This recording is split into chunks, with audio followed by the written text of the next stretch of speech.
Bueno, compañeros, muy buenas tardes para todos.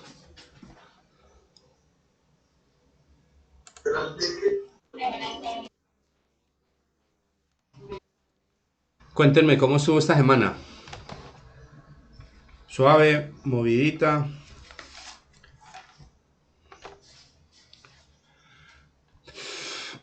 Bueno, muchachos, ¿y eso por qué? ¿Tembló o qué? Que yo no me di cuenta. Mucho trabajo, ¿cierto? A veces se trabaja más desde la casa.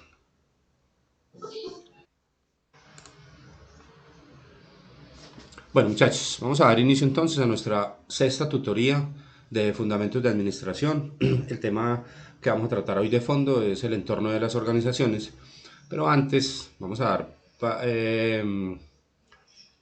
inicio a la participación como tal, luego vamos a revisar una tareita que teníamos y luego vamos a hacer una tarea que nos pone la coordinación académica para entrar en el tema de hoy como tal.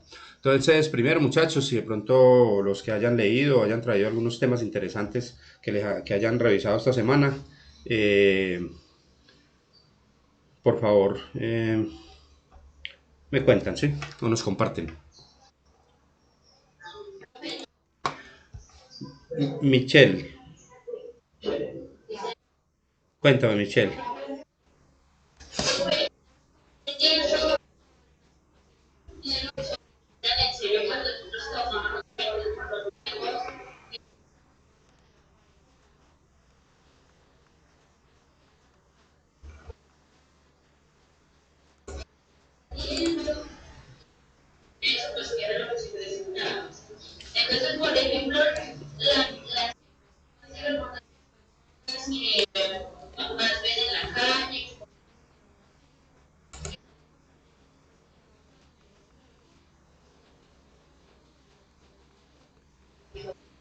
Sí,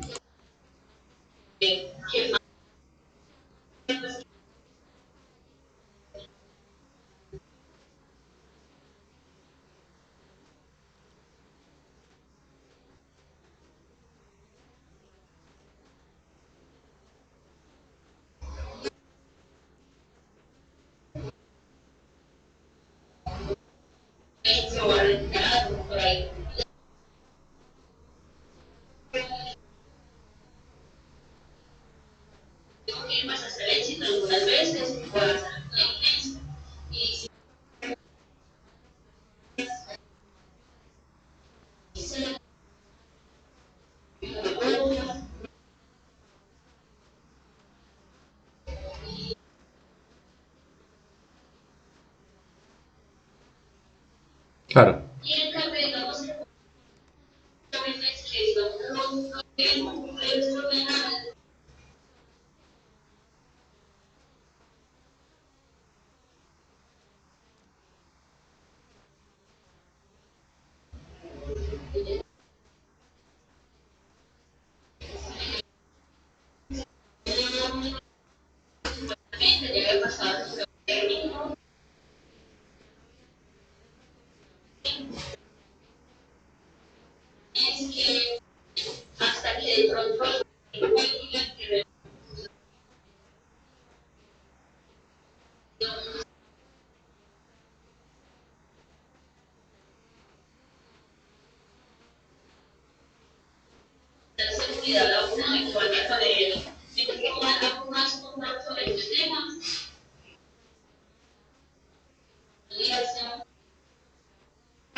Sí, claro.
Claro, claro, Michelle. Muchas gracias, Michelle. Sí, digamos en el tema de economía, bueno, ese tema podría ser muy largo porque sí, realmente uno lo que puede deducir de este momento difícil que estamos viviendo es que en todos los sentidos, en todos los aspectos, en el aspecto económico, en el aspecto social, en el aspecto de la salud, somos una, somos una nación muy frágil, digamos así, hay una fragilidad muy grande. Miren, por ejemplo, en la economía, pocas empresas en el país, pues obviamente los grandes grupos económicos, pues tienen en este momento con qué soportar una crisis, los bancos, las grandes empresas multinacionales, pues tienen con qué, ¿cierto? Quedarse ahí esperando que la situación mejore y no tienen ningún problema, ¿cierto? Pero la mayoría de las empresas, la mayoría de los independientes, que son muchos en Colombia, pues con 2 meses de para, pues ya prácticamente están todos quebrados, ¿cierto? Entonces es como demostrar que vivimos en un medio que es demasiado frágil, en una sociedad que es demasiado frágil a todo. Y el tema de la salud, pues quién iba a pensar que en este momento íbamos a estar aquí, todos encerrados, muertos de miedo porque nos podemos contagiar. Digamos que no se ha trabajado mucho en el tema de la adecuación, digamos, de los servicios de salud, pero bueno, de eso sí tendríamos que tener mucho tiempo para hablar sobre eso. Muchas gracias, Michelle. ¿Alguien más? Angie Cardona. Angie.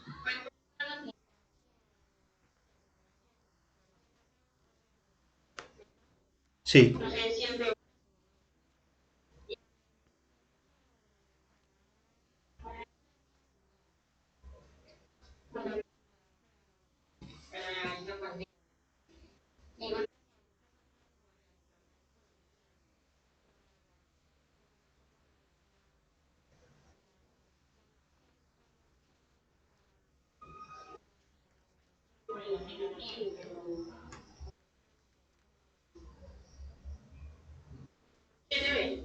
¿por qué?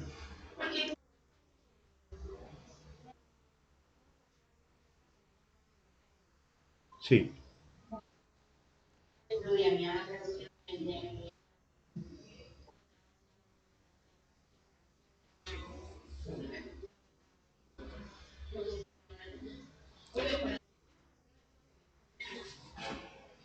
sí, claro.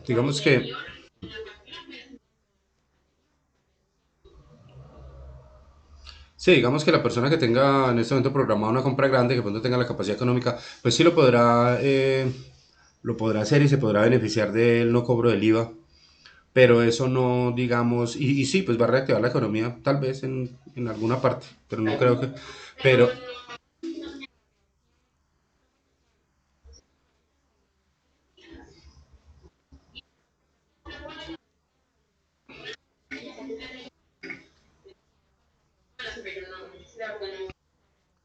sí, digamos, y además digamos que para las personas de bajos recursos, que son las que más están afectadas, pues eso no es ningún alivio. Porque el tema no es que me rebajen el IVA, el tema es que si yo me quedé sin trabajo, si no puedo salir a rebuscarme, digamos, porque estoy en la informalidad total, pues yo no dependo de ese IVA, yo dependo de todo el ingreso. Entonces, además, digamos que la persona que tiene de bajos recursos no puede decir, por ejemplo, darse el lujo que puede darse otra persona que tenga más ingresos, de decir,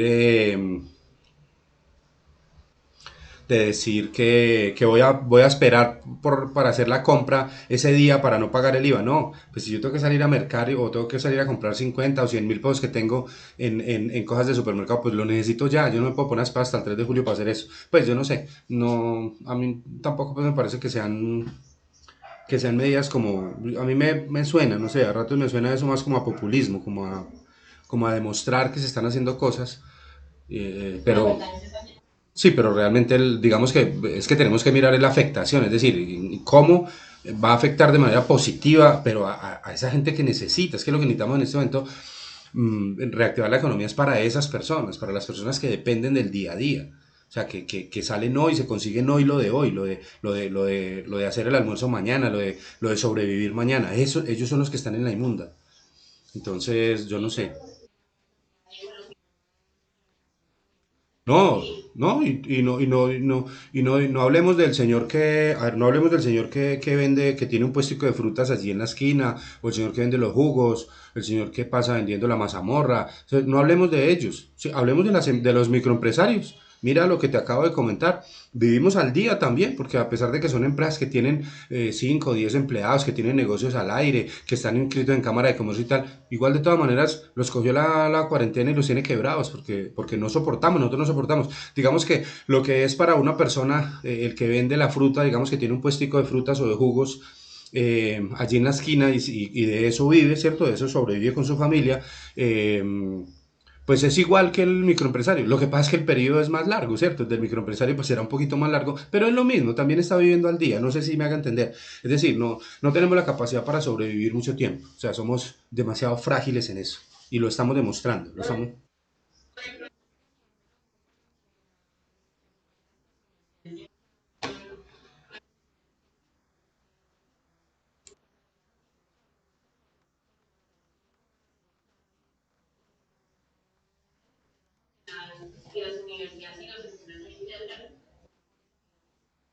Bueno, también puede ser posible, no sé. Ojalá que funcione, que todas esas medidas funcionen, pero uno a veces las ve pues como muy tibias frente a la magnitud, digamos, del problema que tenemos en este momento. Muchas gracias, Sanchi. ¿Alguien más, muchachos? Hola, Viviana.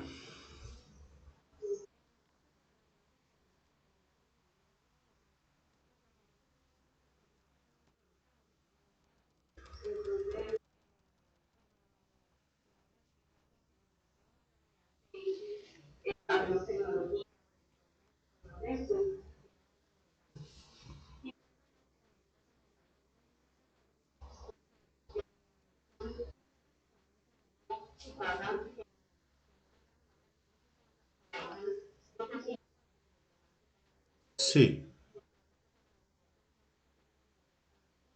claro.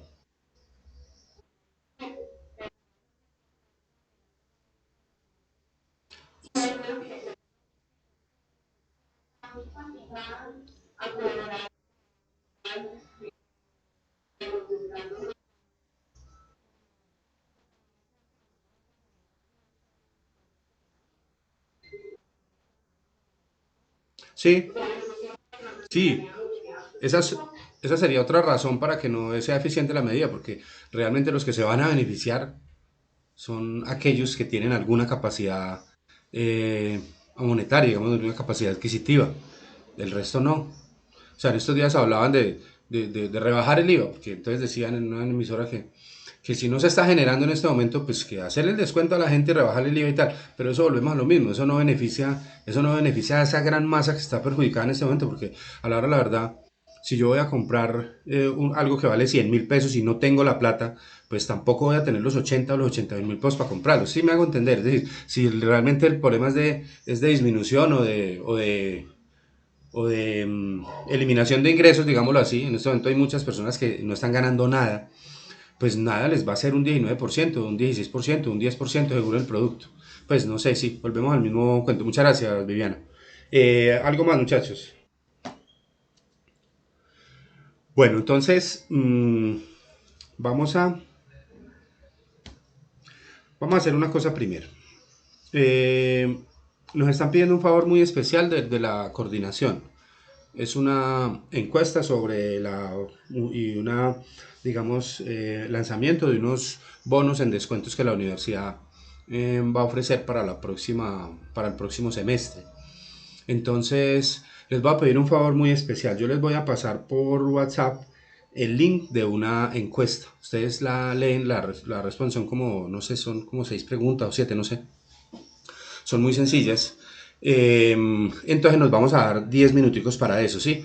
Yo les voy a transmitir, les voy a poner acá en el chat y también en el WhatsApp el link y entonces nos vemos en 10 minuticos. Y ustedes por favor me colaboran todos y me responden la encuesta. ¿Sí? ¿Les parece? Sí, sí, Jason.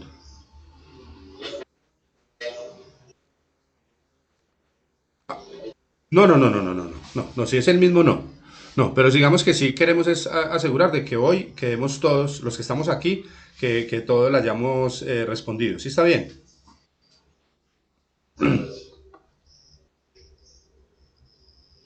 Bueno, muchachos, entonces la coloco en WhatsApp y en el chat y nos vemos en 10 minutos. ¿Listo?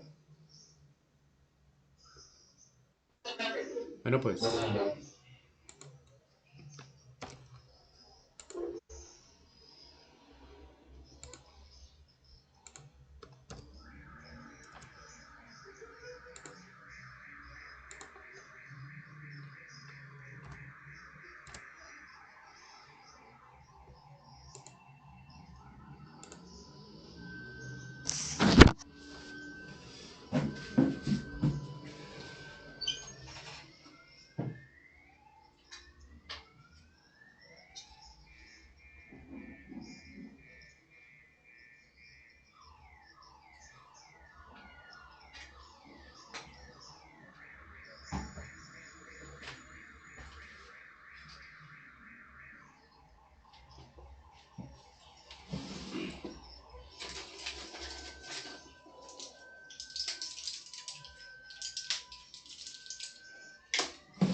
Bueno, muchachos, ¿listo todos?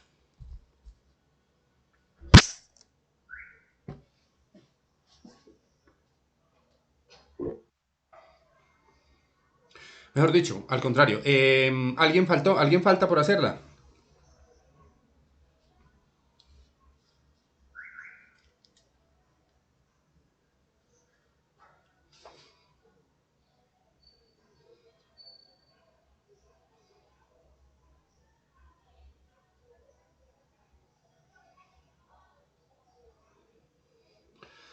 Bueno, digamos que ya todos estamos listos. Bueno, muchachos, vamos a continuar entonces revisando una tareita que teníamos sobre una práctica administrativa que se llama la reingeniería.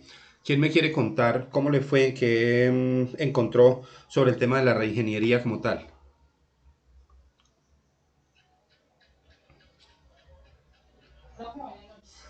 Adriana, ¿cómo estás? Muy bien. Cuéntame, Adriana.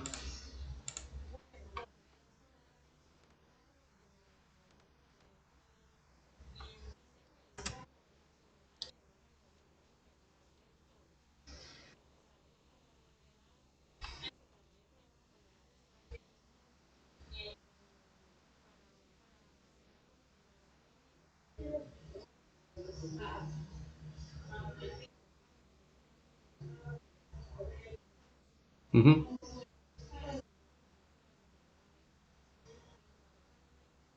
ujú, sí. Sí, es una palabra que se puso de moda.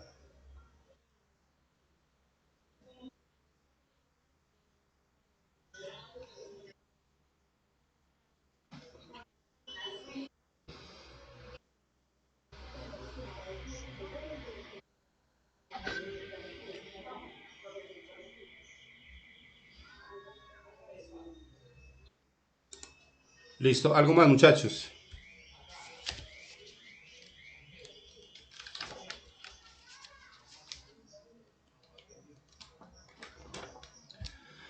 Bueno, vamos a abordar el tema desde esta presentación pequeñita para que nos queden como los conceptos claros de qué es la reingeniería.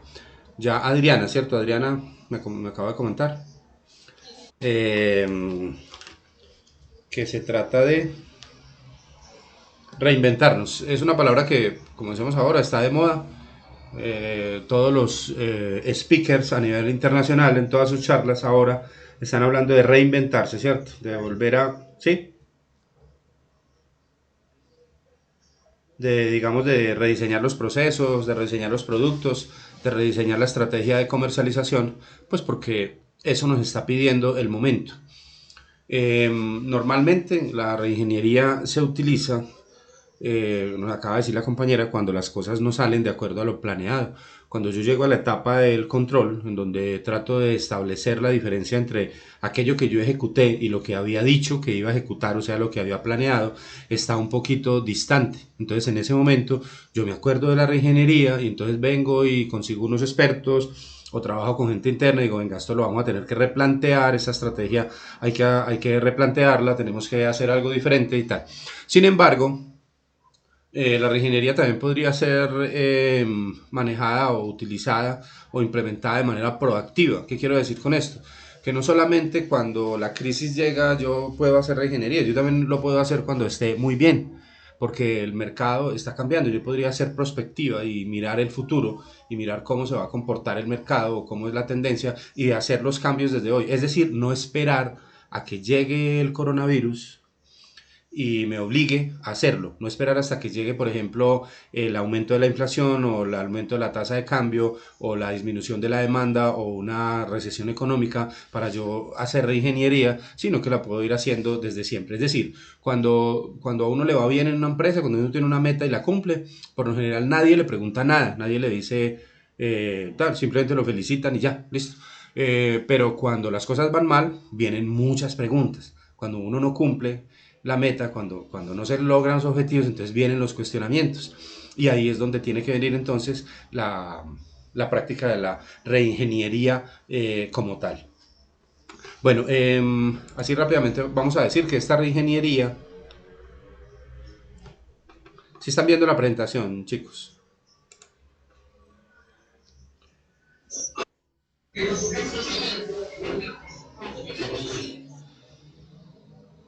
Listo, bueno, entonces, como historia, un poquito, dice que la primera fase de reingeniería nace en la década de los 80, cuando varias empresas dieron un vuelco radical en sus negocios por medio del rediseño de sus procesos.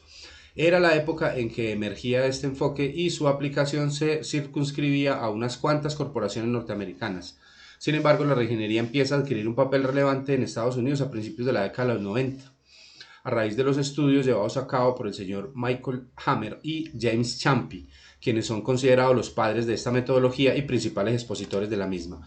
Son estos señores, James Champy y Michael Hammer. ¿Qué es? Básicamente, según Hammer y Champy, la reingeniería es la revisión fundamental y el rediseño radical de procesos para alcanzar mejoras espectaculares en medidas críticas y contemporáneas de rendimiento, tales como costo, calidad, servicios y rapidez. Y yo puedo modificar puedo hacer la reingeniería a cualquiera de los procesos internos de la empresa, buscando cualquiera de estas áreas: rendimiento, costo, calidad, servicio, rapidez, servicio al cliente, bueno, fidelización, estrategias comerciales, cualquier cosa. ¿Por qué hacer reingeniería en una empresa? Según estos señores, eh, consumidores, competencia y cambio son las tendencias que están provocando estos cambios. Estas tres fuerzas no son nada nuevas, aunque sí son muy distintas de como fueron en el pasado.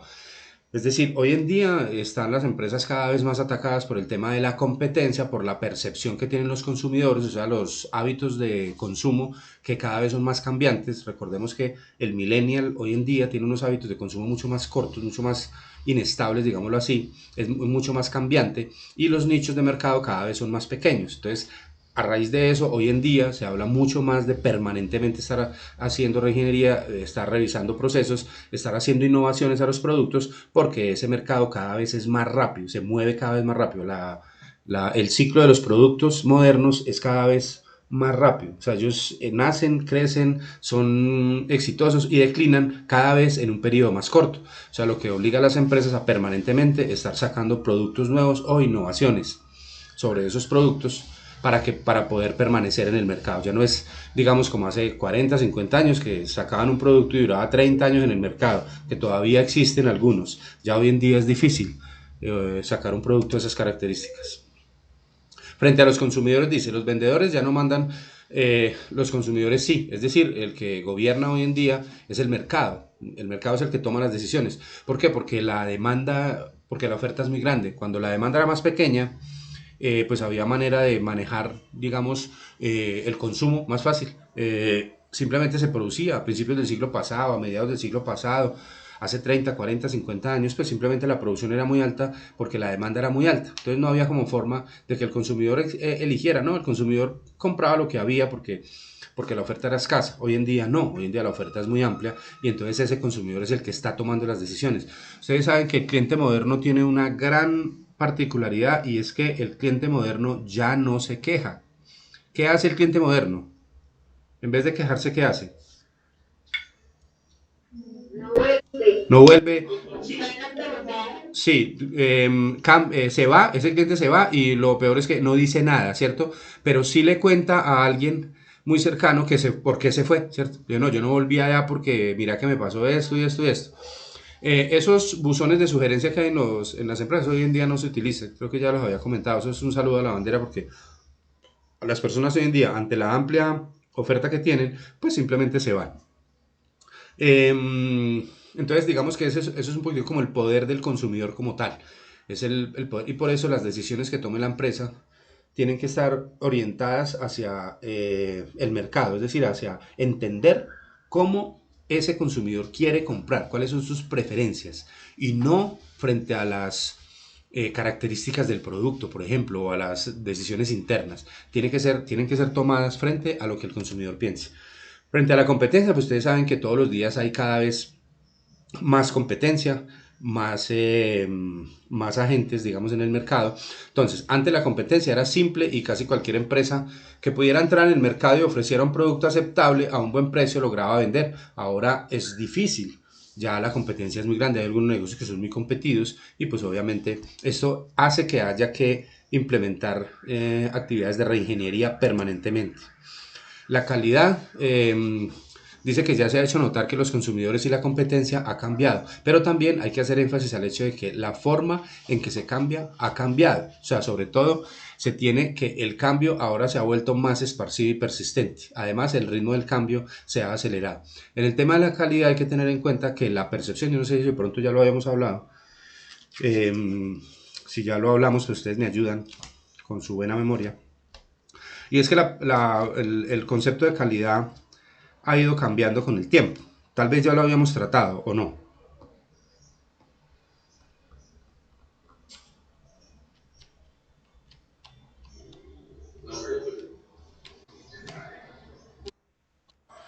Digamos que hace algunos años, hace muchos años, digámoslo así, la calidad de los productos se asociaba solamente a la durabilidad del producto.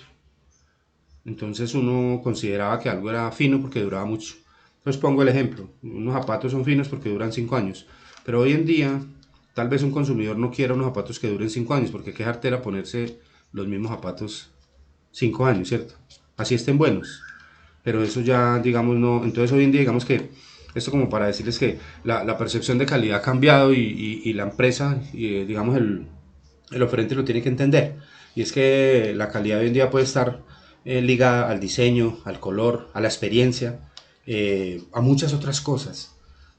Porque ese consumidor, esa percepción del consumidor ha cambiado. Y ya no solo a la calidad. Ustedes saben que todas las empresas productoras hoy en día, las grandes empresas utilizan una estrategia que se llama la obsolescencia programada. Ustedes la conocen, ¿cierto?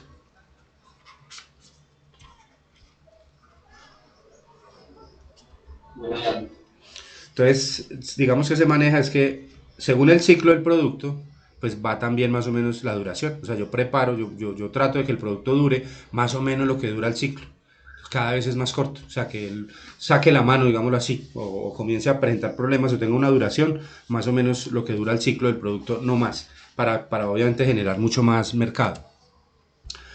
Bueno, ventajas de la reingeniería, dice una gran orientación de las empresas hacia los clientes, lo que les comentaba ahorita. La ventaja es que obliga a las empresas a mirar al mercado y a tomar las decisiones frente a lo que ordena o a lo que exige o a lo que espera, a lo que percibe el mercado como tal. Rediseña de una manera fundamental los procesos en la organización para una mejor productividad y los tiempos de ciclo. Reorganización de la estructura organizativa, la cual típicamente rompe las jerarquías funcionales y las sustituye por equipos de procesos en unidades de negocios. Es decir, cada que hay un proceso de reingeniería en una empresa, cuando uno llega a la crisis, perdón, cuando uno entra a la crisis le enseña que uno puede hacer cosas mejores, siempre, siempre. Por ejemplo, yo tengo un área administrativa con 100 personas y resulta que la crisis me indica un día, me dice a la fuerza que puedo manejar las mismas labores con 70 personas o con 50, ¿sí? Pero eso solo lo hace una, una estrategia pues de reingeniería, es decir, solo en el momento en que yo lo veo necesario. Cuando las cosas van bien, nadie piensa en recortar esa, digamos, esa actividad como tal. Proporciona nuevos sistemas de medición e información, los cuales usan lo último en tecnología para mejorar la distribución de información y la toma de decisiones. También forma parte, digamos, de la reingeniería como tal. ¿Cuándo se utiliza la reingeniería? Entonces dice, se necesita reingeniería en una empresa cuando el rendimiento de la organización está por detrás de la competencia, cuando la competencia nos está tragando, es decir, están creciendo más en el mercado de lo que nosotros estamos creciendo. Cuando la organización está en crisis, como una caída en el mercado, cuando las condiciones del mercado cambian, como por ejemplo tecnología, cuando se quiere obtener una posición de líder del mercado, es decir, no estamos mal, pero vamos a emprender una estrategia de reingeniería muy fuerte para lograr un mejor posicionamiento en el mercado. Cuando hay que responder a una competencia agresiva, se entró un competidor muy agresivo y definitivamente nos vamos a tener que mover para poder hacerle frente. Cuando la empresa es líder y sabe que debe seguir mejorando para mantener el liderazgo. En ese caso es en el que yo les comento, cuando la empresa es líder, pues obviamente se supone que está haciendo las cosas bien porque es líder, tiene la mayoría del mercado en su poder. Sin embargo, tiene que entender que tiene muchos seguidores detrás, o sea, muchos otros competidores que le quieren quitar el mercado. Entonces tiene que estar permanentemente generando reingeniería, o sea, digámoslo así, se tiene que estar reinventando permanentemente para poder conservar esa primer posición como tal. Dice, las empresas deben realizar estos 5 pasos generales para dar un nuevo diseño a sus procesos de operación. O sea, la preparación, la identificación, la visión, la solución y la transformación como tal. En la preparación, se definen las metas y los objetivos estratégicos que justifiquen la reingeniería y los vínculos entre los resultados de la reingeniería y los resultados de la organización. Es decir, la alineación entre las actividades que vamos a llevar a cabo y los objetivos estratégicos de la organización como tal. Obviamente que tienen que generar los resultados a nivel macro. La identificación, dije, el propósito de esta etapa es el desarrollo de un modelo orientado al cliente, que identifica procesos específicos que agregan valor, o sea, es identificar a qué procesos, en qué áreas vamos a realizarle el proceso de reingeniería. La visión es desarrollar una visión del proceso capaz de producir un avance decisivo en rendimiento. La visión del nuevo proceso debe ser comprensible para todo el personal. Describir las características primarias del proceso debe ser motivadora e inspiradora. Es decir, esto es como el arrastrar al grupo detrás de esa estrategia como tal, es convencer a la gente de que vamos a mejorar con la aplicación. La solución en esta etapa se produce un diseño técnico y un diseño cultural organizacional de la empresa. La etapa del diseño técnico busca la realización de la visión como tal. Y por último, la transformación. El propósito de esta etapa es realizar la visión del proceso implementando el diseño de la etapa 4. Es decir, es ya tangibilizar los resultados en sí de la aplicación de la reingeniería como tal. Dentro del personal indispensable para realizar la reingeniería necesitamos un líder, que debe ser una persona, digamos, ojalá un alto ejecutivo que respalda, autoriza y motiva el esfuerzo total. El dueño del proceso, que es el gerente del área responsable de un proceso específico y del esfuerzo de reingeniería correspondiente, y el equipo de reingeniería, que está formado por un grupo de individuos dedicados a rediseñar el proceso como tal. Pues ellos son los que hacen la tarea. Entonces, hay como un dueño del proceso, como un administrador, hay como un líder que es como el motivador y tal, y hay un equipo que son los que van a hacer el trabajo como tal. También habrá un comité directivo, que es el cuerpo formulador de políticas, y el SAR de la reingeniería, que es el responsable de desarrollar las técnicas e instrumentos de reingeniería y de lograr la sinergia, es decir, que todos trabajen en equipo entre los distintos proyectos dentro de la empresa y administrar directamente, coordinando todas las actividades de reingeniería que se encuentren en marcha. Este apoya y capacita los dueños de procesos y equipos de reingeniería como tal. Preguntas, muchachos.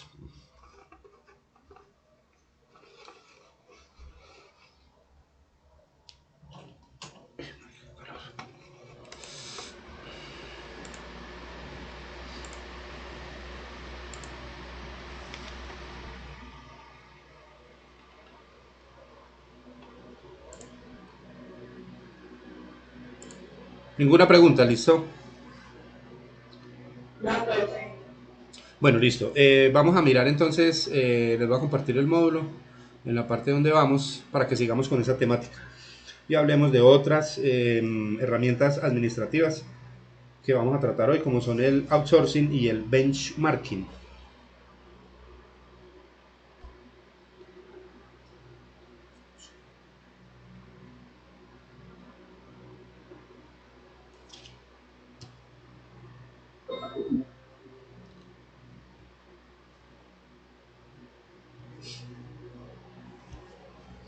Bueno, hasta aquí habíamos llegado con el tema del módulo. Nosotros en la clase pasada, la tutoría pasada, como veníamos como en esta parte de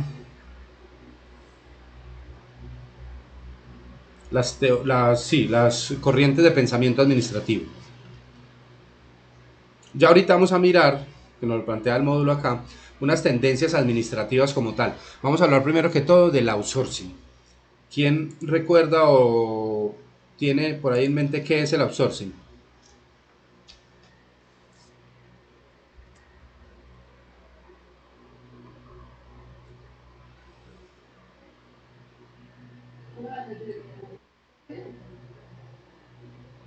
Ahí están viendo la presentación. Sí, señor. Bueno, ¿qué me decían?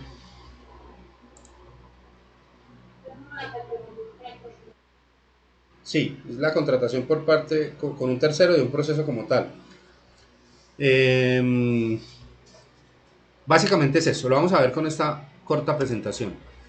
¿Qué es el outsourcing? Es una estrategia de administración por medio de la cual una empresa delega la ejecución de ciertas actividades a empresas altamente especializadas, con el uso de recursos exteriores a la empresa para realizar actividades tradicionalmente ejecutadas por personal y recursos internos. Básicamente el outsourcing lo que trata es de adelgazar la estructura organizacional como tal.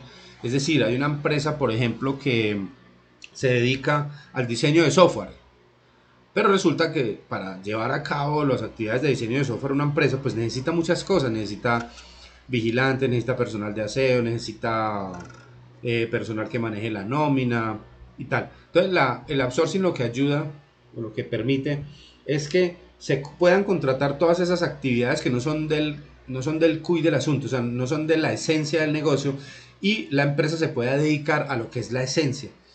Les voy a poner un ejemplo. No sé si de pronto alguien conozca. En Manizales está la planta de Bata, de Norestar. ¿Alguien la conoce?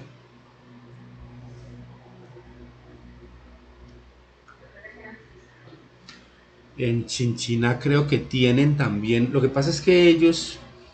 En Chinchina, ¿qué es lo que tienen? Bueno, no recuerdo. Ellos tienen la planta principal. ¿Cómo, cómo?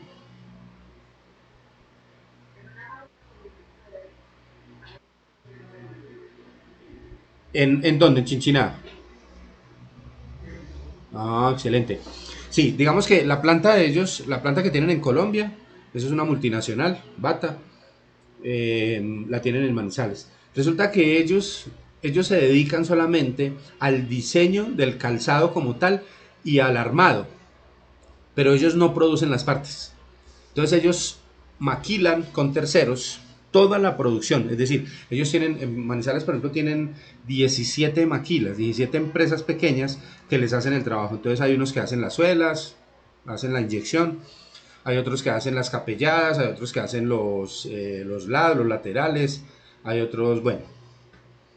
Entonces, y ellos solamente se dedican al diseño y al armado del producto como tal. Ellos entregan las partes, esas empresas hacen y tal, y ellos, pues obviamente previo elaboración de los diseños, y ellos se dedican solamente a eso. Entonces, el outsourcing, eso es un ejemplo de outsourcing como tal. El outsourcing logra que la empresa se pueda dedicar a lo que es su esencia como tal y subcontratar el resto de actividades. Eso lo hace más eficiente, digámoslo así. Tiene sus desventajas y tal, pero tiene muchas ventajas hoy en día. Ya vamos a ver ahorita las traducciones aproximadas son, la primera que traduce es subcontratación, es un contrato que una empresa hace a otra para que realice determinados servicios para la misma. Otra es la externalización, es modalidad de contratación en que una organización exterioriza determinadas actividades de la empresa.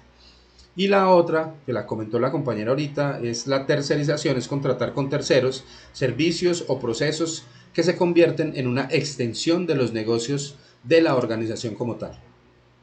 El inicio del outsourcing, como la historia, viene desde los años 20 con el desarrollo que tuvo el ferrocarril, que fue tal la demanda por los productos en la mayoría de las empresas que se vieron obligadas a buscar quien les realizara trabajos por fuera de ella. Pero fue en los años 80 cuando el mundo empezó a ver cómo era más conveniente entregar ciertos productos a terceros que hacerlos, que hacerlo la misma empresa. Y el caso más relevante se da cuando Kodak se dio a IBM su sistema de telecomunicaciones para que le administrara las telecomunicaciones como tal, lo tercerizó.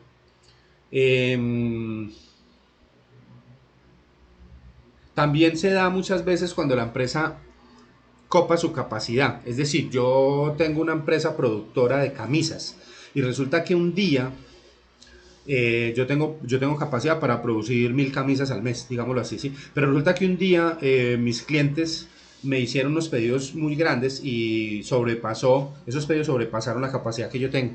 Para no perder el negocio, yo puedo recibir el negocio y maquilar con un tercero, ¿cierto? Conseguir otra planta y decirle, mire, yo tengo tengo este pedido, usted me las fabrica a tal precio y yo no voy a obtener la misma utilidad que yo tengo, pero sí voy a conservar el negocio y voy a conservar parte de la utilidad. No sé si sea claro eso. Es decir, digamos, compartir los negocios con algunas otras empresas que hacen la misma actividad para no perder al cliente como tal.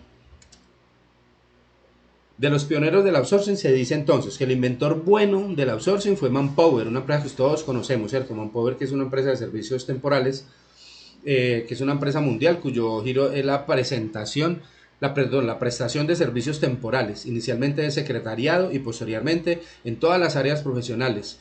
Satisfacía y sigue satisfaciendo necesidades reales de las empresas. Ellos trabajan en todo el mundo, en Colombia hay, en todas las ciudades hay oficinas de Manpower, que son proveedores de servicios temporales, también prestan servicios de selección de personal y cazatalentos.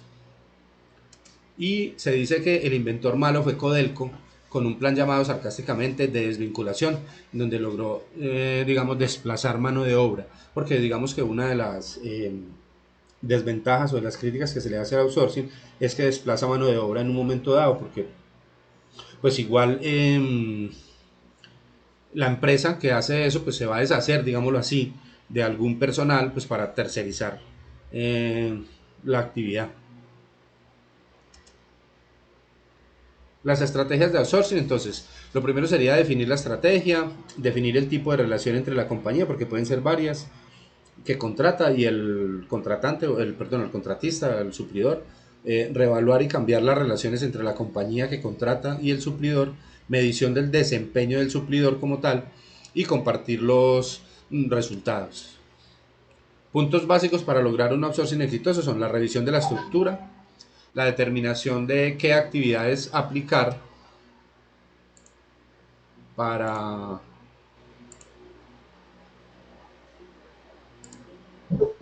que unos compañeros por aquí se salieron.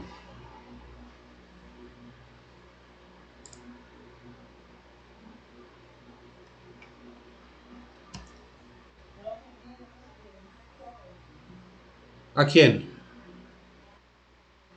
¿Y quién es mi? Adriana Benítez. ¿Quién sabe qué le hiciste por ahí? Estás jugueteando mucho. Bueno, la revisión de la estructura, la determinación de a qué actividades aplicar outsourcing y a cuáles no. Recordemos que son actividades, digamos, laterales. Yo no puedo tercerizar, si yo diseño software, pues obviamente no puedo tercerizar el diseño, sino muchas otras cosas. Yo tengo que conservar el centro del negocio y seleccionar el proveedor como tal.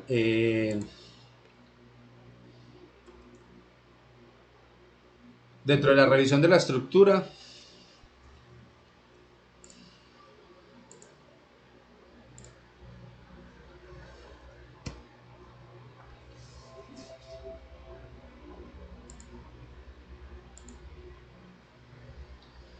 entonces, contar con una buena administración del proceso de abastecimiento, determinar habilidades principales e identificar cuellos de botella, son aquellos procesos que son críticos y que son los que pueden presentar en un momento dado la falla, digamos, en la capacidad de producción o algo así. Cambiar la cultura organizacional, digamos que venderle el outsourcing al grupo es difícil porque pues, se ha considerado siempre como un enemigo del empleo. Contar con la tecnología de información adecuada. Seleccionar al proveedor, entonces analizar la relación costo-beneficio y elaborar un contrato por escrito. Dentro de las etapas de transición, entonces están factores críticos del éxito de una transacción de outsourcing, la claridad de los objetivos, primero que todo, las expectativas lo más realistas posibles, el compromiso del cliente, la definición detallada de la cartera de servicios incluidos, la definición adecuada de niveles y modelos de servicio, la flexibilidad financiera, el compromiso del proveedor, la conformidad gerencial y la flexibilidad tecnológica. Dice, áreas de la empresa que pueden pasar a outsourcing, dependiendo, ¿cierto? Vuelvo y repito, la esencia de la tercerización o del outsourcing es tercerizar aquellas actividades que se pueden tercerizar, si las que no forman parte central de del negocio como tal. Outsourcing de sistemas financieros, de sistemas contables, de mercadotecnia, recursos humanos. Es muy normal que las empresas grandes lo tercericen con empresas que prestan servicios logísticos o son operadores, sistemas administrativos, algo de producción y actividades secundarias, transporte, ventas y distribución también podrían ser tercerizadas. Yo, por ejemplo, puedo simplemente fabricar y puedo contratar la comercialización de mi producto con un outsourcing y que ellos hagan toda la logística de distribución como tal. Eso es válido. Áreas de la empresa que no se pueden pasar a outsourcing, por ejemplo la administración de la planeación estratégica, sí, claro, o sea, lo que es el staff como tal, pues no se puede tercerizar, eso es como secreto, ese es el, digamos, ese es el activo más grande que tiene la empresa, la tesorería, manejo del dinero, el control de proveedores, la administración de calidad también es, digamos que no es que sea imposible tercerizarla, pero se supone que no se debe tercerizar, y el servicio al cliente. Ventajas del outsourcing. Dice que reduce costos, que transforma la estructura de costos, es flexible, genera rapidez y especialización, obviamente bien administrado. Si el outsourcing tiene un tema y es que yo como empresa pues tengo que estar muy pendiente del operador de outsourcing, pues porque igual ellos son unos terceros, ¿cierto? Ellos no forman parte de la empresa, ellos tienen un contrato y ellos, el CUI del negocio de ellos es otro, ¿sí? Pues obviamente es importante para ellos tener los clientes, pero pues digamos que los objetivos pueden ser diferentes en un momento dado y eso es importante tenerlo en cuenta. Reglas fundamentales es buscar y seleccionar organizaciones que cumplan con el modelo de la empresa y trabajar solo con las organizaciones que estén financieramente sólidas. Pues eso es como algo básico, ¿no? No buscar exclusividad con las organizaciones subcontratadas. O sea, no generar dependencia ni de acá ni de allá. Conseguir una atención especial de la organización subcontratada, establecer una relación de igualdad y mutuo interés con las organizaciones subcontratadas. Bueno, y como aspectos técnicos, la planificación correcta del outsourcing debe completar los siguientes puntos: revisión de procesos actuales y reingeniería de los mismos, cambios en los sistemas de gestión, cambios en los lugares de trabajo, establecimiento del proceso de transferencia, establecimiento de los sistemas de integración y planificación de tareas. En el aspecto económico, debe haber una combinación entre precio fijo y precio por transacción, o precio fijo más precio variable. Depende del tipo de negocio o de lo que a mí me convenga como tal. Habrá unas actividades que se puedan tasar en precio fijo, ¿cierto? La realización, digamos, del servicio cuando se puede cuantificar el volumen con anterioridad. Y el precio variable, obviamente, cuando depende de los recursos que se utilicen, cuando no se tiene un cálculo exacto. Es decir, la producción varía, si es ligado a la producción, entonces me conviene más un precio variable. Un precio por transacción, siempre que existan transacciones claramente definidas y se conozcan los costos históricos. Los incentivos o success fees, objetivos a cumplir de forma especialmente pactada. Cuando trabajamos con metas, le ponemos metas directamente al operador de outsourcing. Y los costes de lanzamiento, planificación y concepción del mismo. Aspectos humanos del outsourcing, entonces comunicación, involucramiento en ambas organizaciones. La realización de un plan de comunicación interno que explique el proceso. Esto es importante porque digamos que parte de muchas de los problemas o de los inconvenientes que tiene el outsourcing es que la gente no lo ve bien, o sea, el grupo, la empresa, donde se aplica, pues no lo ve bien porque se considera, como les comentaba ahorita, que es un competidor del trabajo como tal o del empleo. La realización de entrevistas personales para conocer el estado de cada uno, de involucramiento, identificación de las personas a transferir a la empresa seleccionada cuando, digamos, yo voy a tercerizar el proceso de nómina como tal, y pues puedo solicitar a la empresa que contrate a una de las personas o a las personas que estaban aquí porque lo hacen bien. Simplemente yo no, digamos, no estoy cancelando los contratos porque sean malos, sino porque por costos o por organización, por estructura organizacional me conviene.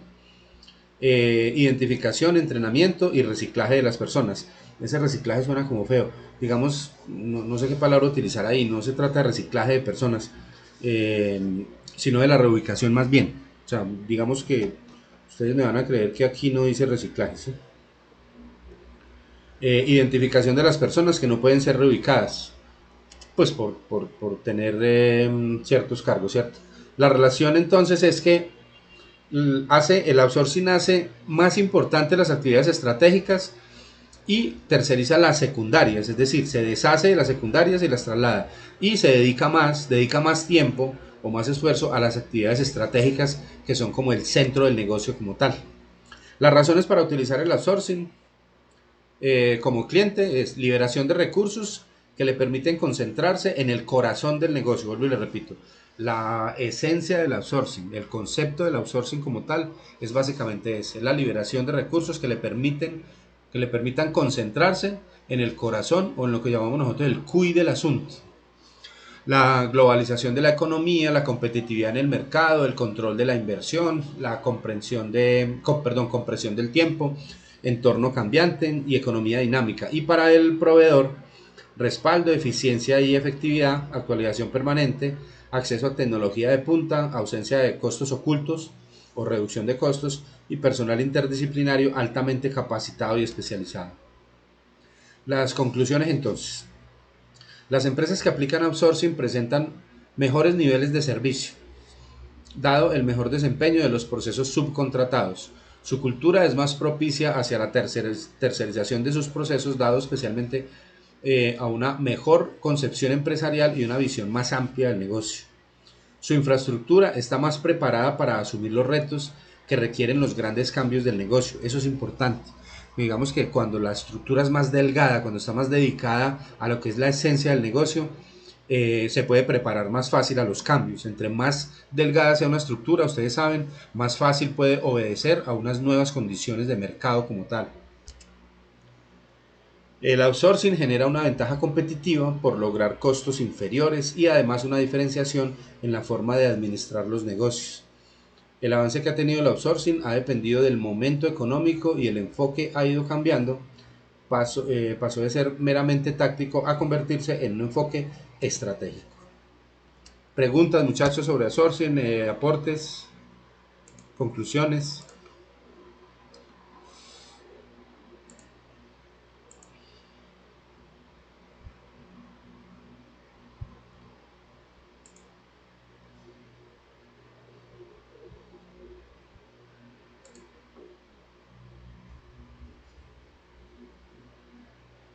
Bueno, pero todavía están ahí, sí.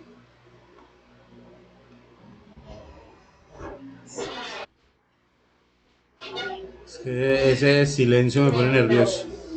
Me hacen mucha falta en el salón, muchachos.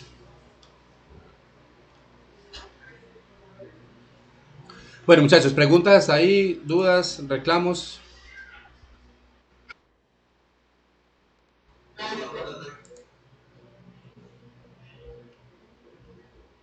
Bueno, vamos a mirar ahorita. ¿Cómo, perdón? Sí, vamos bien, bueno, listo. Excelente.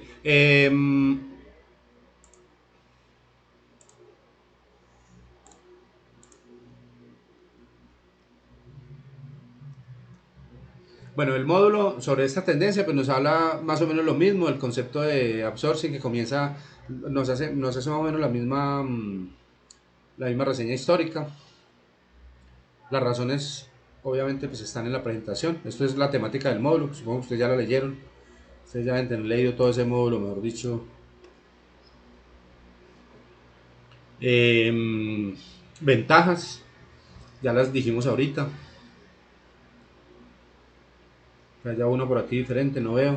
Desventajas del outsourcing, que no las trae la presentación. Las desventajas que puede tener el outsourcing son el estancamiento en lo referente a la innovación por parte del suplidor externo. Es decir, no puede que en un momento dado no haya una orientación de ese suplidor o de ese prestador de esos servicios de outsourcing frente a la innovación, porque pues a la final no es su negocio. La empresa pierde contacto con las nuevas tecnologías que ofrecen oportunidades. Pero digamos que si yo ya tercericé, si yo ya entregué la actividad como tal, pues la verdad no me debería preocupar mucho el tema de la innovación. Sin embargo, pues es importante tenerlo en cuenta. Dice, al suplidor externo aprender y tener conocimiento del producto en cuestión, existe la posibilidad de que los use para empezar una industria propia. Es decir, es posible que se quede con el conocimiento y se convierta en un competidor. El costo ahorrado con el uso del outsourcing puede, puede que no sea el esperado. Es decir, hay cosas que son lógicas, ¿cierto? Si yo, por ejemplo, estoy tercerizando un servicio de vigilancia y yo tenía 3 vigilantes contratados de manera directa, lo más lógico es que cuando yo tercerice ese servicio, eso me va a valer más, eso me va a costar más, claro, porque esa empresa que va a prestar esos servicios no va a trabajar gratis, ellos van a ganar una comisión. Lo que pasa es que yo me voy a quitar un tiempo digamos, voy a liberar recursos porque ya no me voy a tener que dedicar a eso. Entonces muchas veces digamos que la ventaja en costo que tiene el outsourcing no la puedo medir de manera directa en pesos como tal, sino en liberación de recursos. Es decir, ese tiempo o ese esfuerzo que yo tenía que dedicar a manejar ese personal, pues ya no lo tengo que hacer, ¿sí? Porque ya lo está haciendo un tercero. Entonces digamos que tiene que ver con eso. Las tarifas incrementan la dificultad de volver a implementar las actividades que vuelven a representar una ventaja competitiva para la empresa. Es decir, retornar la actividad como tal va a ser un poco costoso. Alto costo en el cambio de suplidor en caso de que el seleccionado no resulte satisfactorio. Reducción de beneficios, pérdida de control sobre la producción en el caso de que se entreguen procesos productivos. Sí pueden haber algunas desventajas, pero más son, digamos, consideradas hoy en día las ventajas. Ustedes saben muy bien que ahora en la actualidad el outsourcing está en el ambiente empresarial y está para quedarse, ¿cierto? Empresas que prestan los servicios de manera más exitosa, se especializan en algunas áreas y obviamente eso las hace más eficientes. Bueno, y ahora vamos a hablar un poquito sobre el tema del benchmarking. ¿Quién sabe qué es el benchmarking o ha leído sobre el benchmarking?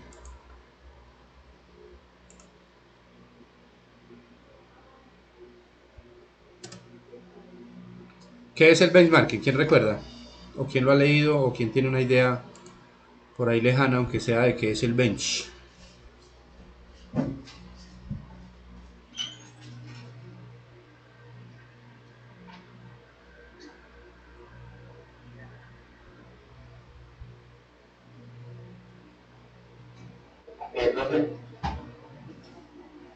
Dígame. Se trata de un estudio que funciona en las empresas líderes para...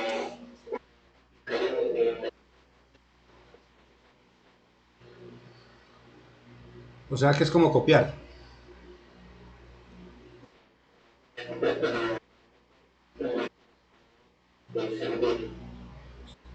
Sí, digamos que en esencia es eso. El benchmarking, sí. ¿Quién me va a decir algo?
Sí, está bien. También es otra, digamos, manera de afrontar el benchmarking. Vamos a mirar varias modalidades que hay.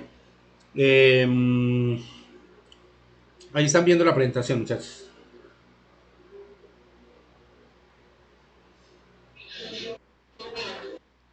Bueno, el benchmarking ha sido llamado también el espionaje industrial, es decir, el mal llamado espionaje industrial. ¿Cómo hago yo para averiguar cómo lo está haciendo la competencia? Pues tengo dos formas, ¿cierto? Yo puedo infiltrar a una persona allá para que me diga cómo lo están haciendo, ¿cierto? O podría conseguir información por un convenio directo, o también si la información es muy hermética, lo que hacen algunos grandes competidores, lo que hicieron los japoneses en un momento dado, para poder, digamos, hacerle benchmarking a los productos americanos, compraban un producto americano y lo desbarataban, ¿cierto? Es como comprar un teléfono, yo fabrico teléfonos y yo tengo una marca que se llama Samsung, ¿cierto? Y resulta que Apple sacó ahorita un teléfono nuevo y yo no sé cómo funciona, entonces, pues como irle a preguntar a Apple cómo lo hizo, va a ser un poquito difícil que me den esa información, ¿cierto? Sin embargo, Apple los va a vender.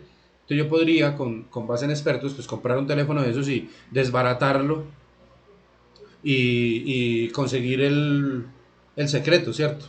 Pues obviamente lo tienen que hacer personas expertas, pero es como la manera de alguna, utilizando alguna estrategia, lograr información privilegiada que me pueda ayudar, pero no tiene que ser, no es necesariamente el espionaje, ni el robo de información o la copia, también pueden haber, hay unos que son funcionales, que son, digamos, dependiendo de ciertas áreas, se pueden establecer convenios con algunos otros competidores y definir buenas prácticas para algunos temas que no sean de competencia directa. Los que son de competencia directa son un poquito más difíciles, pues porque obviamente las empresas productoras pues viven de eso, digamos de cuidar.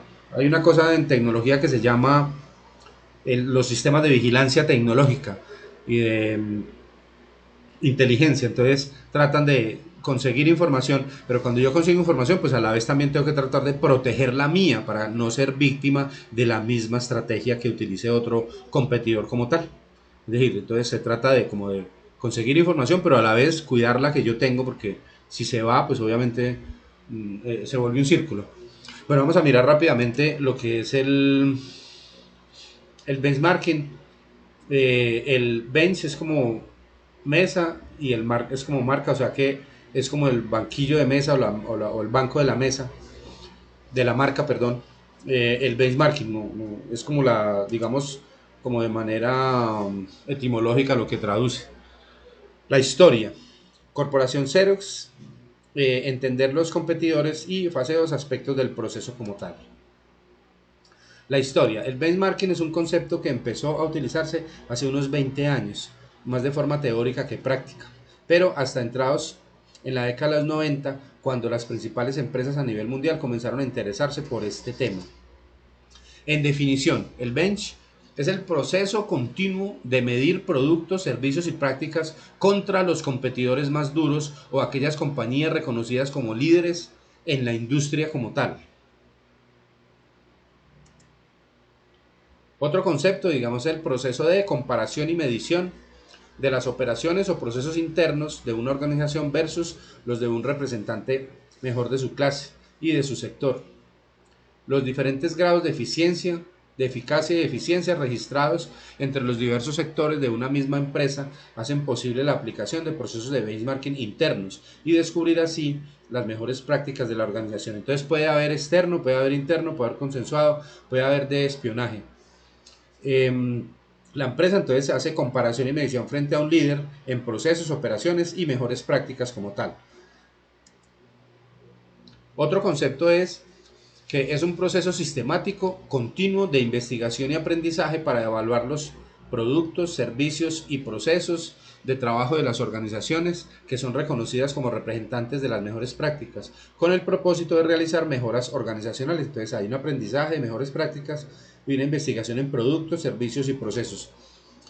Entonces básicamente no solamente se habla de benchmarking cuando estamos tratando de identificar un proceso productivo que están haciendo unos competidores de mejor manera que nosotros, sino también unos procesos, pueden ser administrativos, comerciales, financieros, bueno, de cualquier tipo, también los puedo aplicar allí. Los tipos, entonces, el interno, parte de la base de que dentro de una organización existen diferencias entre sus distintos procesos de trabajo. Algunos de ellos pueden ser más eficientes y eficaces que los de otras áreas de la misma empresa. Entonces, el interno simplemente habla de comparar dentro de la misma empresa cómo lo hace tesorería, cómo lo hace finanzas, cómo lo hace mercadeo y tratar de establecer como una homogeneidad en los procesos de la manera más eficiente posible. El competitivo identifica productos, servicios y procesos de los competidores directos de la empresa y los compara con los propios, lo que les comentaba ahorita. El funcional identifica productos, servicios y procesos de empresas no necesariamente de competencia directa. Generalmente apunta a las funciones de marketing, producción, recursos humanos o finanzas. Es decir, son cosas que algunas empresas pueden compartir, digamos la manera como manejan el recurso humano, como manejan el mercadeo, pero obviamente sin compartir los secretos industriales, que eso sí sería un poquito, digamos, son más privados, son más confidenciales como tal. Aquí hay como un cuadrito que nos explica más o menos cada uno, el interno, la definición, es comparación de las actividades, las ventajas, que los datos suelen ser fáciles de recopilar, obviamente pues son internos, yo tengo facilidad de conseguirlos, buenos resultados para compañías diversificadas, las desventajas en campo de visión limitado y sujeta a prejuicios internos. Ustedes saben que todos los cambios que yo trate de hacer de manera interna en una empresa están sujetos a un tema que se llama cultura organizacional, y eso es difícil de cambiar. Es decir, las personas que ya están acostumbrados a trabajar de alguna manera, les va a costar un poquito de trabajo hacer cambios de cualquier tipo. El competitivo, competidores directos, definición, competidores directos que venden a la misma base de clientes. Ventajas es información consumente a los resultados del negocio, prácticas o tecnologías comparables, historia de recopilación de información. Y las desventajas, dificultades para recopilación de datos. Obviamente no es muy fácil que mi competidor me entregue la información así de buenas a primeras, y también se presentan problemas de ética, ¿cierto? Pues porque son secretos de pronto profesionales que una persona que trabajó allí, ahora trabaja acá, pueda difundir, digámoslo así. Se pueden presentar dilemas éticos en ese tema. Y el funcional, comparación con organizaciones acreditadas por tenerlo más avanzado en productos, servicios o procesos. Las ventajas son un alto potencial para descubrir prácticas innovadoras, tecnologías o prácticas fácilmente transferibles. Y las desventajas, dificultad para transferir prácticas a un medio diferente, y alguna información no es transferible. Es decir, puede que alguna de esa información funcional no sea compatible con alguna otra empresa como de manera directa. Entonces hay algunos problemas de implementación, pero básicamente se manejan esos tres tipos. Entonces el interno, el competitivo y el funcional. Ahora miremos el genérico, que permite descubrir prácticas alternativas que aparecen en otros sectores y son aplicables a nuestra organización. Suple las carencias del benchmarking funcional, que se centra tan solo en la función y no en el proceso. Los cambios más considerables se dan cuando la función no es una barrera para la mejora. O sea, estas son algunas actividades de tipo genérico, pero que sí tienen que ver con, con el proceso que desarrolla la empresa como tal. Las etapas. La primera parte de, de las etapas, la primera de las etapas del benchmarking es determinar a qué se le va a hacer benchmarking: proceso, producto, función. Lo segundo es formar un equipo de bench. Lo tercero es identificar los socios del benchmarking, sean externos o internos. Lo cuarto es recopilar y analizar información de benchmarking. Y lo quinto es actuar, es decir, realizar la actividad como tal. Ese es el proceso como más generalmente aceptado en el tema del bench. Determinar a qué se le va a hacer benchmarking, entonces es definir quiénes son los clientes para la información del bench. El cliente identifica las necesidades específicas de información. El cliente establece un límite de tiempo para concluir la investigación. Con frecuencia el cliente proporciona los fondos, identificar los factores críticos del éxito y diagnosticar la primera etapa como tal. Formar un equipo de bench es escoger un equipo de benchmarking, asignar funciones y responsabilidades para el equipo, evaluar las habilidades y atributos de un practicante, capacitación, diagnóstico de la segunda etapa. A ver, cuando yo, digamos, formo un equipo de bench, pues habrá algunas empresas especializadas, aunque no son muchas las que se conozcan, digamos, que presten servicio de benchmarking como tal. Más bien tiene que ser una labor interna. Pues yo, digamos, definiría que no hay un perfil, digamos, como establecido para una persona experta en bench. Pues tiene que tener relaciones, tiene que tener conexiones, tiene que conocer del negocio, conocer del proceso como tal. Pero no hay como, digamos, un manual para decir que el equipo de benchmarking tiene que tener estas o aquellas competencias porque no están muy definidas como tal. En eso, digamos, es una de las críticas que se le hace al outsourcing, una de las desventajas es que la aplicación es gaseosa muchas veces. Por ejemplo, en el tema de las grandes superficies, por ejemplo, los grandes supermercados, ellos tienen un área de mercadeo, ¿cierto? Y ellos diariamente están yendo a los otros almacenes a mirar qué es lo que están haciendo. Entonces hoy, por ejemplo, Olímpica sale con una promoción de una cosa. Entonces resulta que el éxito, entonces va y mira qué hizo Olímpica, entonces responde con otra. Y así sucesivamente. O sea, entonces ellos están como mirando permanentemente y eso es parte de las actividades de benchmarking que hacen cada uno para digamos, reaccionar de manera inmediata. Las empresas las farmacéuticas, por ejemplo, las que distribuyen productos de salud también. Ellos, por ejemplo, cuando les cuentan que hay un producto que está más barato en otra parte, lo compran para poderle, digamos, comprobar a su área de mercadeo que sí realmente hay un competidor que lo está vendiendo más barato y tratar de ajustar un poquito o de alinear la estrategia de mercado. Entonces, digamos que esos equipos pues no son especializados, simplemente son personas que hacen unas labores de benchmarking y que se especializan en ellas, pero no es que haya, digamos, en la universidad una especialización en bench como tal. No sé si eso sea claro. Entonces, identificar los socios del bench es identificación de los recursos de información, búsqueda de las mejores prácticas, búsqueda de los socios del benchmarking cooperativos, porque pueden ser, vuelvo y lo repito, puede en algún momento dado no ser un tema de competencia y de deslealtad y de robo de secretos profesionales, de secretos de producción y tal, sino que también pueden ser temas de cooperación, otras fuentes de información y diagnóstico de la tercera etapa. Y en la etapa 4 de recopilar y analizar la información del bench, selección de métodos apropiados para la selección de información, recopilación de información de acuerdo con el protocolo establecido, la organización de esa misma información, la recopilación y análisis y el diagnóstico. Y la última, que es actuar, es producir un informe, presentación de resultados a los clientes del bench, comunicar los hallazgos, buscar oportunidades para mejorar productos, procesos, para aprender y llevar a la organización las ideas, estimular los esfuerzos para reiniciar el ciclo y resultados de las mejoras, diagnóstico de la quinta. Dentro del proceso, entonces, de acuerdo con Robert Camp, autor del libro Benchmarking, el benchmarking se realiza mediante un procedimiento de 10 pasos, que son decidir qué proceso desea mejorar.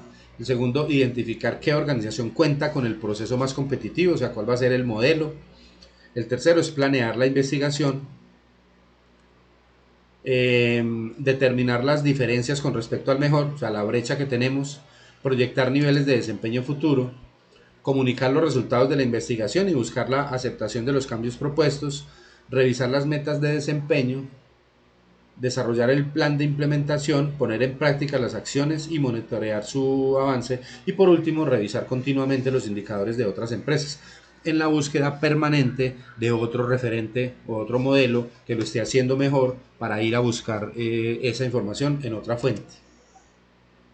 Las funciones, entonces, definir los mejores procesos para ser aplicados, mejorar los productos, servicios y procesos, identificar la posición competitiva de la empresa, eso es muy importante, o sea, establecer cuál es la posición real de la empresa frente a un mercado como tal, incrementar la efectividad y eficiencia de los procesos, establecer objetivos alcanzables y dinámicos, medir el desempeño de la compañía, proyectar tendencias futuras en la industria, establecer prioridades para las oportunidades de mejora, proporcionar mejoras competitivas, crear una cultura de mejoramiento. El objetivo es administrar a las personas En cualquier área o nivel de actividad, la experiencia del conocimiento, los métodos y los instrumentos para analizar la operación, conocer los líderes de la industria, aprender de los mejores y ganar en ventaja competitiva. ¿Por qué deberíamos hacer benchmarking en una empresa? Dice, los métodos de trabajo no son competitivos, cuando sabemos que estamos haciendo algo que no obedece, digamos, a la competencia actual. La presión de la competencia está aumentando. Cuando los clientes se quejan frecuentemente, cuando la compañía está perdiendo participación de mercado, cuando la forma de hacer las cosas no ha cambiado en muchos años. Cuando existe complacencia con respecto a la posición de liderazgo. Cuando existen procesos mejores en otras partes, cuando se desea rediseñar los procesos de la compañía y cuando se desea superar a la competencia, que es lo que normalmente queremos hacer. Las desventajas del bench es que esos procesos generalmente son costosos, que se requiere recurso humano capacitado, aunque no lo tenemos, digamos, desde la academia como tal, cuando es un proceso largo, continuo, que requiere muchas horas, hombre, y no es un proceso que deba elegirse cuando se investigan cuestiones rutinarias o de baja o mediana importancia, debe reservarse a cuestiones de importancia vital que impacte significativamente el desempeño final de la organización. Eso pues es básico y es claro.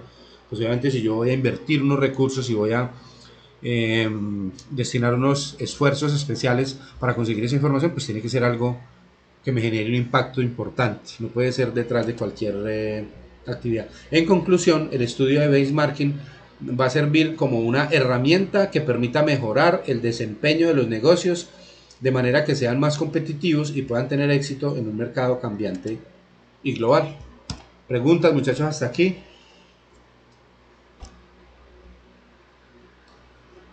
Sobre el benchmarking.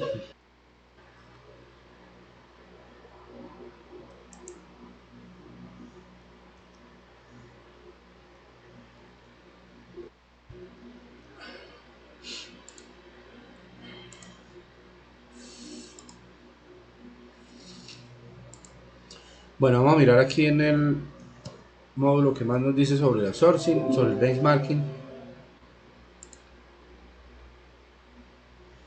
Dice que como técnica empresarial el bench se empezó a emplear a finales de los 70 en Estados Unidos. Bueno, que en pocas palabras benchmarking es el proceso de obtener información útil. Ya lo vimos, categorías, el interno, el competitivo, el funcional y el genérico. Ya los vimos desde la presentación.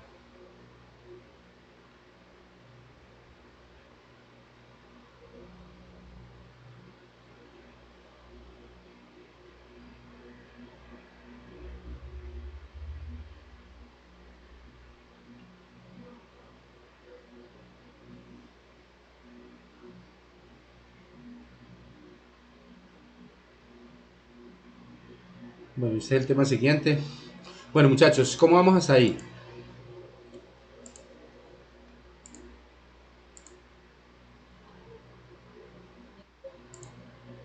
Bien, mucho sueño.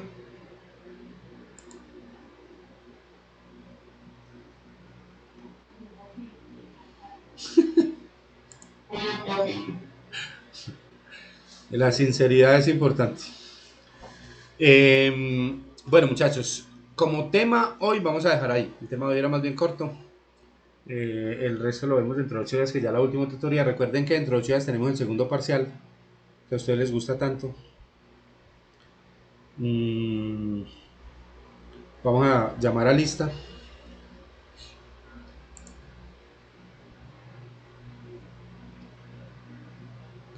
Perdón, ¿quién me dice que es festivo? ¿Cuándo es festivo? Dentro de 8 días es festivo. Ay, bendito. Yo no tenía ni la más remota idea.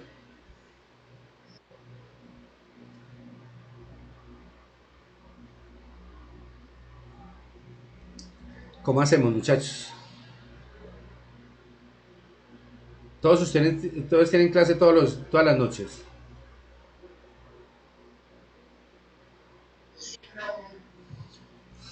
¿Cómo podríamos reprogramar esa clase? Porque es que en este ciclo no hay semana Remington, no hay recuperación.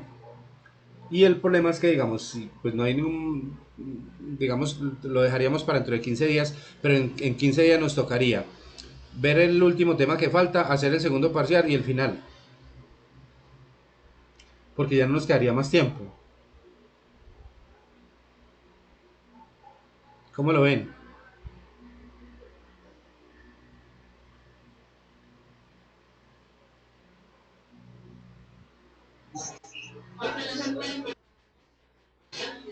Pues miren, lo que pasa es que yo tengo, sí, Elsa, en una sola sesión a mí me parece muy pesado hacer 2 exámenes, pero les cuento que, qué pena con usted, no tenía ni la menor idea, es que en esta cuarentena estamos todos como tan desubicados, uno no sabe cuándo es domingo ni...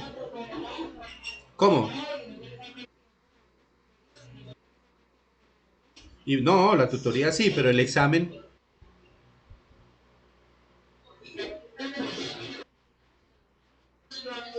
lo puedo habilitar, lo podría entonces, mire, entonces yo grabo la tutoría, la monto ese mismo día, el lunes festivo, yo sé que ustedes ya van a estar muy ocupados en sus actividades, pero la pueden entonces martes y tal, la pueden mirar y podemos dejar el examen por ahí para el miércoles.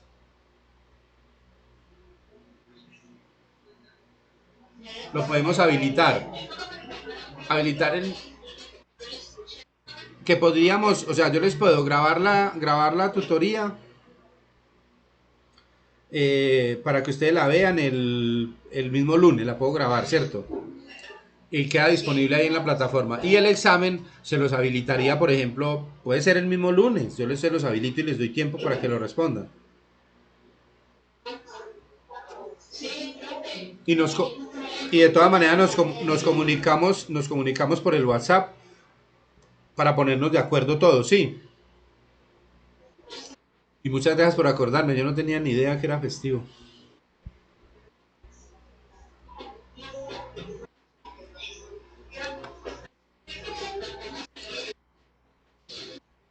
No, pues escasitamente sabe uno que hoy es lunes, no se pierde uno como la noción aquí encerrado. Bueno, Juan David Agudelo, Adriana Benítez,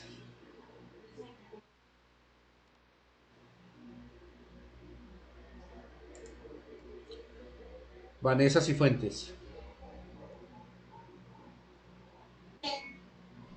Vanessa Cifuentes, Erika Cuervo, Angelinet, Miguel Giraldo, Miguel Julián, Daniela Henao, Luz Adriana López, Erika López, Néstor López, Viviana Marín, Manuela Ortiz,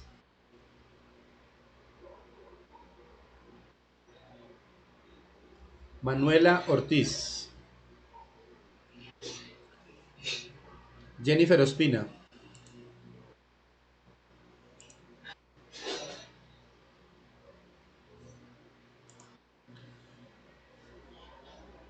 Laura Osa, Hayston,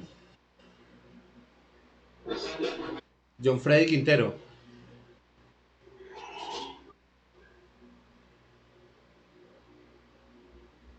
John Freddy Quintero,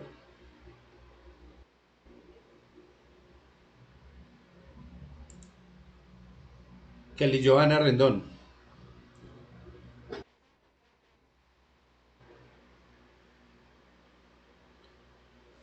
Alexander Ríos,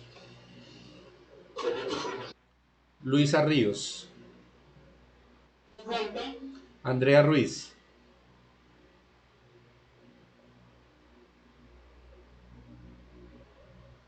Andrea Ruiz,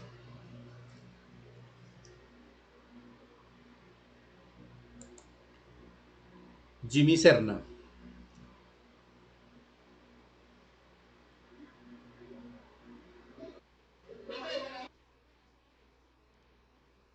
Andrea,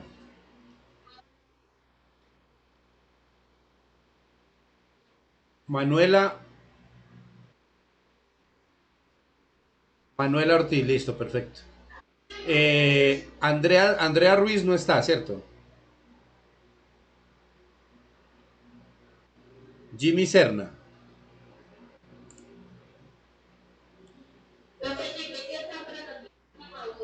¿Quién? Sí, y Andrea sí no está, Andrea Ruiz no. Ah, listo, listo. Jimmy, listo, también está. Isabela, Dora, Michelle Zapata.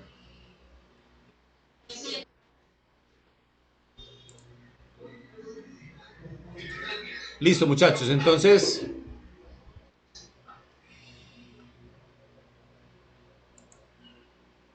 bueno, entonces quedamos en que grabamos la videoconferencia, ustedes la revisan, les habilito entonces el lunes mismo el examen o el martes y yo les aviso por WhatsApp y ya nos veríamos entonces dentro de 15 días para la última tutoría y el examen final, listo.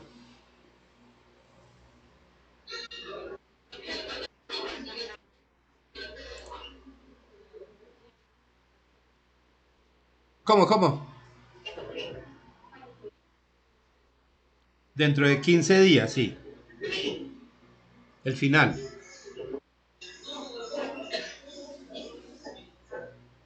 No les escucho. Sí, para dentro de 8 días yo les grabo la tutoría y habilitamos el segundo parcial. Listo, pues. Bueno, muchachos, duda. Sí, el segundo parcial habla sobre. Sí, sobre lo que vimos ahora 8 días y lo que vimos hoy. Sí, claro, es el mismo, las mismas 11 preguntas de falso y verdadero, selección múltiple, es muy fácil, es cuestión de lógica, básicamente, sí. Además, ustedes tienen el módulo allá. Sí,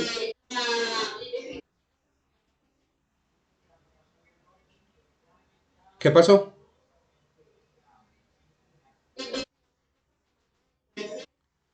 De la última, es de teoría de restricciones. No, todavía no. La monto esta noche o mañana.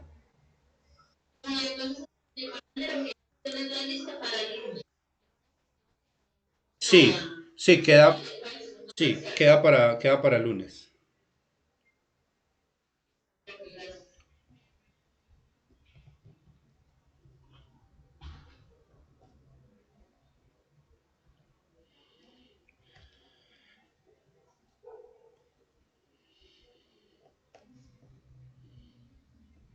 Bueno, muchachos, ¿hay más preguntas?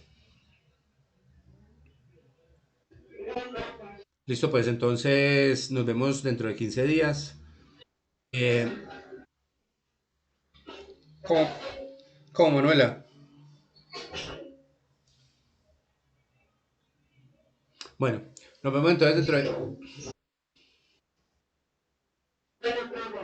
Listo, pues. Nos vemos entonces dentro de 15 días, muchachos. Cuídense mucho y que Dios los bendiga. Listo.